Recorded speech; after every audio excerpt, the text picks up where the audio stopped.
আফগানিস্তানের ইতিহাসে তালেবানের উত্থান একটি অত্যন্ত জটিল এবং তাৎপর্যপূর্ণ অধ্যায়। এক সময়ের অখ্যাত একদল মাদ্রাসা শিক্ষার্থী কিভাবে পুরো দেশের ক্ষমতা দখল করল, সেই ইতিহাস এখনও অনেকের কাছেই অজানা।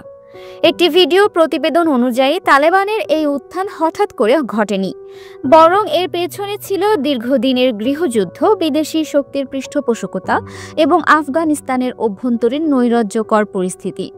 ভিডিওতে উঠে এসেছে সোভিয়েত আফগান যুদ্ধের পর আফগানিস্তানে শুরু হয় ভয়াবহ গৃহযুদ্ধ। মুজাহিদদের বিভিন্ন গ্রুপ নিজেদের মধ্যে ক্ষমতার লড়াইয়ে লিপ্ত হয়, যার ফলে দেশ জুড়ে এক চরম নৈরাজ্যকর পরিস্থিতি সৃষ্টি হয়। এই সময় সাধারণ মানুষ শান্তি ও স্থিতিশীলতার জন্য ব্যাকুল হয়ে পড়েছিল। এই সুযোগেই উত্থান হয় তালেবানের। মোল্লা মোহাম্মদ ওমর নামে এক মাদ্রাসা শিক্ষক কান্দাহারে তার ছোট দল নিয়ে যাত্রা শুরু করেন। প্রথমে তারা স্থানীয় এক কমান্ডারকে শাস্তি দিয়ে স্থানীয় জনগণের সমর্থন লাভ করে। এরপর তারা খুব দ্রুত পুরো কান্দাহার দখল করে নেয়। তালেবানরা ঘোষণা করে যে তারা দেশে শান্তি ও ন্যায় প্রতিষ্ঠা করবে এবং শরিয়া আইন কার্যকর করবে।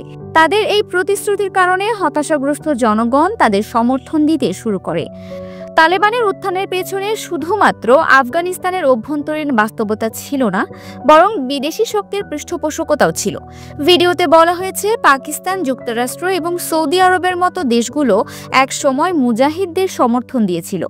এই মুজাহিদদের মধ্য থেকেই পরবর্তী সময়ে তালেবানরা উঠে আসে। 1996 সালে তালেবান খুব দ্রুত কাবুল দখল করে নেয় এবং আফগানিস্তানের প্রায় 90% এলাকা তাদের নিয়ন্ত্রণে চলে আসে। এরপর তারা কঠোর শরিয়া আইন প্রয়োগ করে এবং নারীদের শিক্ষা ও কাজের ওপর বিধিনিষেধ আরোপ করে, যা আন্তর্জাতিক সম্প্রদায়ের তীব্র সমালোচনার মুখে পড়ে। তালেবানের উত্থান প্রমাণ করে যে একটি রাজনৈতিক শূন্যতা এবং জনগণের হতাশা কিভাবে একটি নতুন শক্তির জন্ম দিতে পারে। এটি শুধু একটি সশস্ত্র দলের ক্ষমতা দখলের গল্প নয়, বরং এটি একটি জাতির রাজনৈতিক এবং সামাজিক পট পরিবর্তনের এক গুরুত্বপূর্ণ ইতিহাস।